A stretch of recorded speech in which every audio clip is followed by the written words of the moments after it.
पेश की बहस में आपका एक बार फिर स्वागत है। किसान आंदोलन अब जंतर मंतर पहुंच चुका है। सरकार अपने पॉइंट ऑफ व्यू पे अड़ी हुई है और किसान अपने पॉइंट ऑफ व्यू से। ऐसे में कैसे निकलेगा आंदोलन का रास्ता?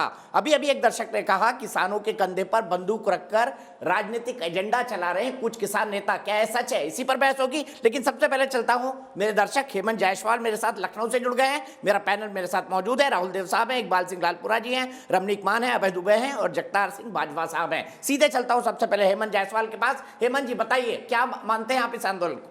जी जी, नमस्कार दीपक जी। अगर इतने समय से प्रकरण चला आ रहा है और इसका समाधान सिर्फ एक तौर पे धरना प्रदर्शन नहीं हो सकता है। सरकार की मंशा ही नहीं है कि इस मुद्दे को खत्म किया जाए, वरना ऐसा कोई मामला नहीं है जिसका हल ना हो। आखिर सरकार क्यों इस अच्छा, आपको ऐसा लगता है? बिल को ठीक है, वापस आप ले ही की लेती है? बात, ठीक है, आप ही की बात को आगे बढ़ाता हूं। राहुल सर, किसानों के कंधे पर बंदूक रखकर राजनीतिक एजेंडा चला रहे हैं कुछ किसान नेता, ये हमारी एक दर्शक ने कहा और बड़े इन्फॉर्म ढंग से ये बात कही। क्या आपको ऐसा लगता है?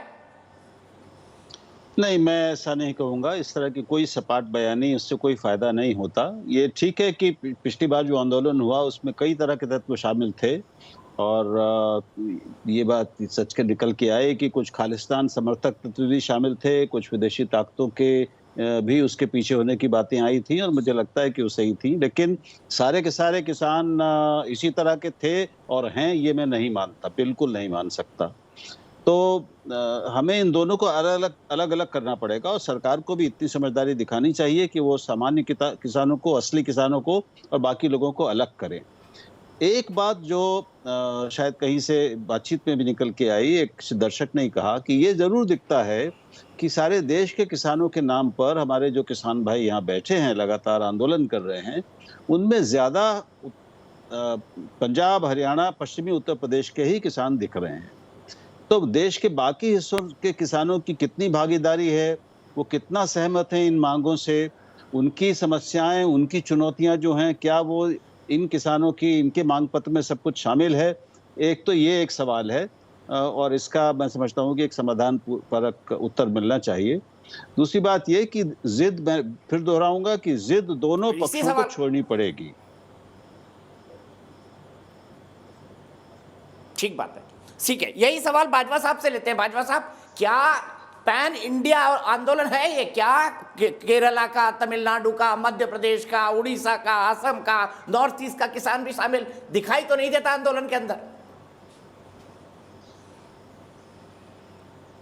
देखिए, आज ही जो 200 लोगों का जो डेलीगेशन गया उसमें आज कर्नाटका के भी लोग थे, महाराष्ट्र के भी लोग थे। लेकिन ये फ़र्क है कि यहाँ पर जो बॉर्डर्स पे बैठे हैं, बॉर्डर पे नज़दीक के लोग ही ज़्यादा दिखाई देंगे। दूर के लोग जो हैं वो सारे के सारे आंदोलन के साथ जुड़े हैं। आपने महापंचायतें देखी, कौन से राज्य बचा जिसमें महापंचायत नहीं हुई, जिसमें किसानों ने एकजुट होकर के इन कानूनों के खिलाफ एकजुटता नहीं दिखाई? मध्य प्रदेश में महापंचायतें हुई, राजस्थान में महापंचायतें हुई, कर्नाटका में हुई। तो ये आप कैसे कह सकते हो, बताइए? यहाँ असम के लोग यहाँ पर बैठे हैं, गाजीपुर बॉर्डर पे ही 6-7 प्रदेशों के लोग बैठे हैं। तो अब ये सारी चीज़ें जो हैं कहीं ना कहीं दूसरे लोगों को गुमराह करने के लिए एक प्रोपोगंडा जो है केंद्र सरकार का है, जबकि पूरे देश का किसान इस आंदोलन के साथ जुड़ा हुआ है। वो एक परिस्थितियाँ ऐसी हैं कि वो फिजिकली इस बॉर्डर पर दिखाई नहीं दे रहा है, लेकिन इमोशनली पूरे देश का किसान इस आंदोलन के साथ जुड़ा हुआ है और ये निश्चित है। मान साहब, क्या इमोशनली पूरे देश का किसान इस आंदोलन के साथ जुड़ा हुआ है? ये दावा कितना ठीक है? नहीं, बिल्कुल ही गलत है दावा। और मैं बता देता हूँ, ये किसान आंदोलन कम और चुनाव आंदोलन ज़्यादा है। अब आप देखते रहिए, जिस प्रकार ये बंगाल गए, ये कह रहे कि हाँ, बंगाल से एक बेटी आई, उसके साथ आपने क्या हशर किया, वो सारे देश को पता, पूरी दुनिया को पता है। और ये कहना कि इमोशनली सब जुड़े हुए, तो इमोशनली आप भी जुड़े हुए यार मान साहब, जब कोई कहता है कि इसके अंदर खालिस्तानी तत्व है, तो आप बड़ा उसको प्लीज मान साहब, बड़ी विनम्रता से एक बात, आप एक बार ये कह दीजिए ना, खालिस्तान मुर्दाबाद। एक बात सुन लो, आप कह दीजिए खालिस्तान मुर्दाबाद, कह दीजिए, कोई दिक्कत नहीं है। आप कह दीजिए ना खालिस्तान मुर्दाबाद। खालिस्तान मुर्दाबाद, खालिस्तान मुर्दाबाद, इस पर मत जाइए। खालिस्तान मुर्दाबाद। बहुत बढ़िया। अच्छा, ये सब हमारे किसान भाई है, इसमें कोई ऐसा वैसा एजेंडा नहीं। ठीक है मान साहब अभय दुबे जी कुछ कहना चाह रहे हैं। अभय दुबे जी बताइए मुझे क्या इमोशनली पूरे देश का किसान इस आंदोलन के साथ जुड़ा हुआ है, आपको क्या लगता है? देखिए दीपक जी, बिल्कुल मैं तो वैसे तय करके बैठा था कि आप मतलब एक्ट के एक एक प्रोविजन की बात करूंगा, चाहे वो farmers produce trade and commerce act का सेक्शन 2M में ट्रेड एरिया डिफाइन किया हो या सेक्शन 8 की बात, अब मैं वो नहीं करता। आपने बहुत प्रासंगिक प्रश्न पूछा। देश का किसान जुड़ा है कि नहीं जुड़ा है, ये मूल्यांकन देश कर लेगा, मगर देश की सारी राज्य सरकारों का कंसर्न है जो मोदी सरकार को लिख रही, वो प्रमाण में देता हूं। CACP को मैं प्रारंभ करता हूं प्रधानमंत्री मोदी जी के राज्य गुजरात से। गुजरात ने लिखा कि साहब जो अभी खरीफ में प्रधानमंत्री जी आपने मक्के का समर्थन मूल्य घोषित किया 1870, लेकिन गुजरात प्रांत में उसकी लागत आ रही MSP से ज्यादा 2061 रुपए। बंगाल लिख रहा है कि प्रधानमंत्री जी हमारी जो लागत है वो 1935 रुपए धान की आ रही है। कर्नाटक लिख रहा है कि 2888 आ रही है, मतलब समर्थन मूल्य से ज्यादा। ये तो छोड़ दीजिए, बिहार के एग्रीकल्चर सेक्रेटरी ने तो बाकायदा चिट्ठी लिखी, समर्थन मूल्य जो आप मक्के और धान का देते हैं वो 2526 और 2532 कीजिए, यहाँ का किसान बर्बाद हो जाएगा। क्यों मजबूर है ये लोग? क्योंकि इनपुट कॉस्ट बीते 7 साल में 20,000 रुपए हेक्टेयर बढ़ गई। अब इस कंडीशन में ये तय होना चाहिए कि समर्थन मूल्य पर आप खरीद पर कानून जरूर बनाइए प्रधानमंत्री जी, क्योंकि आपने 1A जो ऐड कर दिया एसेंशियल कमोडिटी एक्ट में, उसमें असीमित मात्रा में संग्रहण की अनुमति दे दी। और लागत और मूल्य आयोग का खुद मोदी सरकार का आयोग यह आरोप लगा रहा है कि मोदी सरकार जो दाल प्रिक्योर करके बाजार में बेच रही है वो ऐसे समय बेच रही है जब किसानों की दाल आने वाली होती है और प्राइसेस क्रैश हो जाते हैं, क्योंकि 94% क्रॉप्स बाजार के भरोसे है, सरकार नहीं खरीद रही है प्रधानमंत्री जी। तो कृपया आप किसानों के साथ बैठिए, मत बैठिए प्रतिपक्ष के साथ। एक बार इस कानून को निरस्त कर दीजिए। इसके 80% प्रोविजन तो ऑलरेडी लागू हैं। आपके कानून बनाने से पहले नीति आयोग ने बेस्ट रिफॉर्म्स को इंप्लीमेंट करने के लिए महाराष्ट्र को बेस्ट प्राइज दिया है उसका। तो जो अटल जी चाहते थे, जो मनमोहन सिंह जी चाहते थे, जो शरद पवार जी चाहते थे, इन सबकी मंशा के अनुरूप एक व्यापक कानून बनाइए। तो फिर कानून वापस लेने, जब आप कह रहे हैं 80% ऑलरेडी लागू है, तो फिर कानून क्यों वापस लेना है भाई दुबे जी? जब कह रहे हैं कि 80% ऑलरेडी लागू है इसके प्रावधान, तो फिर कानून क्यों वापस लेना? आप तो कह रहे हैं इसका फायदा हो रहा है, आप खुद कह रहे हैं महाराष्ट्र ने सबसे पहले किया, और मैं मानता हूं महाराष्ट्र के बगल में मैं रहता हूं, आप जानते हैं मेरा गांव वहीं से आता है, वहां पे कॉन्ट्रैक्ट फार्मिंग बहुत शानदार चल रही है। देखिए दीपक जी, मैं यही तो कह रहा हूं, इसमें हर एक कानून में विकृतियां जो पैदा कर दी मोदी सरकार ने, तो अब ये कानून की प्रासंगिकता ही समाप्त हो जाती है।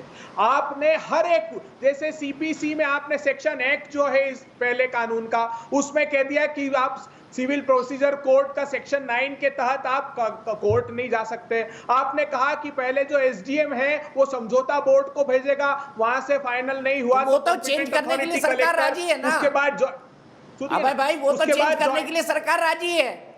तो साहब जो 18 संशोधन बता रहे हैं ना दीपक जी, उसके बाद तो कानून ही खत्म हो जाता है। ये सिर्फ अहंकार, ये ईगो पाल कर बैठी है सरकार। और सच मानिए, अब ये कहते हैं कि साहब इंटर स्टेट ट्रेड हमने अलाउ कर दिया। अरे 86% फार्मर्स की 5 एकड़ भी जमीन नहीं है। क्या ईगो पाल कर बैठी है? इकबाल सिंह जी बताइए, कंक्लूडिंग रिमार्क आपके बताइए, क्या सरकार ईगो पाल करके बैठी है जो अभय दुबे जी कह रहे हैं? और वो खुद मान रहे हैं कि 80% प्रोविजन तो लागू है ऑलरेडी। सरकार की कोई ईगो नहीं है, हम तो समाज के सेवक हैं। भाई साहब दुबे साहब विद्वान लगते हैं और ये बात वो कर रहे हैं जो इनको अच्छी लगती है। सच्ची section 3 of the essential commodities act 1955 जो है वो अमेंड हुआ है। उसके आगे भी आप भाई साहब बोल दीजिए कि इसमें 4 चीजें हैं केवल, एक आलू है, एक प्याज है। आलू पंजाब का किसान हर तीसरे साल सड़कों पे गिराता है, अगर उसको कोई खरीद के प्रोसेस कर लेगा या स्टोर कर लेगा तो किसान का भला होगा ना। अरे आप देख लीजिए, मैं ऐसा अनपढ़ आदमी नहीं हूँ, मैं भी लॉ ग्रेजुएट हूँ। आप मुझे ये अरे साहब खुली है तो मुझे कानून नहीं आता। आप you have mention section 3 of section 3 में 4 या सेक्शन 3 सुनिए सेक्शन 3 में 1 सेक्शन 3 वो ये कह रहे that is 1955 act, that is 1955 act and we have amended only section 3. Section 3 says कि नाउ यू कैन परचेज बोल लीजिए, फिर मैं पोटैटोज, बताता हूँ। onions, oil seed and pulses. But however, आगे भी चलिए प्रोविजो है कि अगर पेरिशेबल कमोडिटी का प्राइस दुगना हो जाएगा तो एसेंशियल कमोडिटी एक्ट लागू होगा। अगर जो नॉन पेरिशेबल है उसका 50% बढ़ेगा तब भी ये लागू होगा। नंबर बात खत्म हुई। दूसरी बात ये है कि किसानों की ठीक है, जो मैं यहीं पर रुकूंगा, ऑप्शन है, आखिरी हमारे आखिरी देश की बात, बहस के दीपक दर्शकों, इकबाल सिंह जी, अफसोस भाई इकबाल सिंह जी, मेरे पास वक्त इतना ही है। आप दोनों ने अपना अपना पॉइंट ऑफ व्यू रखा, प्रोग्राम खत्म करने का वक्त आया है। अन्नदाता को किसान संसद के बजाय सरकार से बात करनी चाहिए। हाँ कहना है 94% लोगों का। और चलते चलते मैं कहना चाहूंगा कि हो सकता है कि कुछ राजनीतिक लोग आंदोलन के अंदर हो, लेकिन जो बैठे हैं वो हमारे अन्नदाता हैं, वो हमारे किसान हैं, और उसके बारे में न्यूज नेशन की राय बिल्कुल साफ है कि हमारे अन्नदाता हैं और सरकार को इनसे बातचीत करनी चाहिए और किसानों को भी अपनी जिद छोड़कर सरकार से बातचीत के लिए पहल करनी चाहिए। फिलहाल एक ब्रेक, लेकिन न्यूज नेशन एक ऐसा चैनल है जहां पर खबरों का सिलसिला कभी नहीं थमता।